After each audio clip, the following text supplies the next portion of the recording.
the Americans officially occupied the Mabuni Hills summit.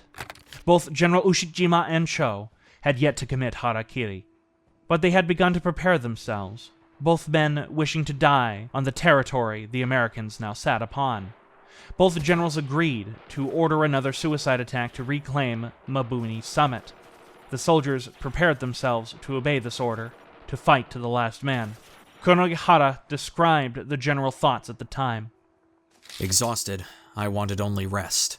Mortification and regret tormented me. Generals Ushijima and Cho had generously ordered me to return home and join the final battle of Japan.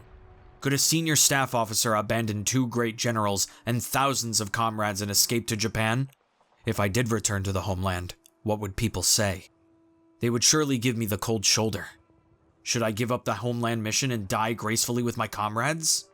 General Cho, Colonel Yahara's harshest critic, approached him and told the young staff officer that he had his blessing to leave for the mainland.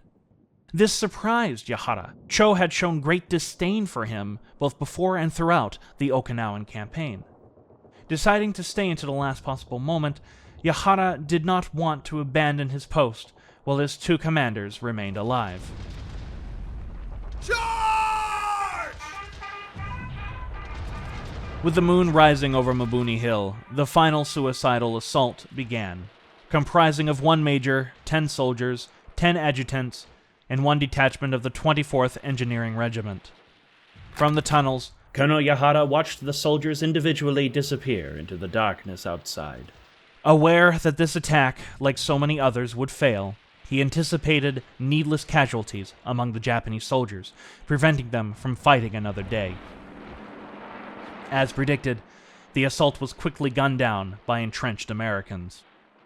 Any false hopes the Japanese had of retaking the summit were dashed once and for all. Colonel Yahara reported this to both Ushijima and Cho, the 2 generals saddened by this news.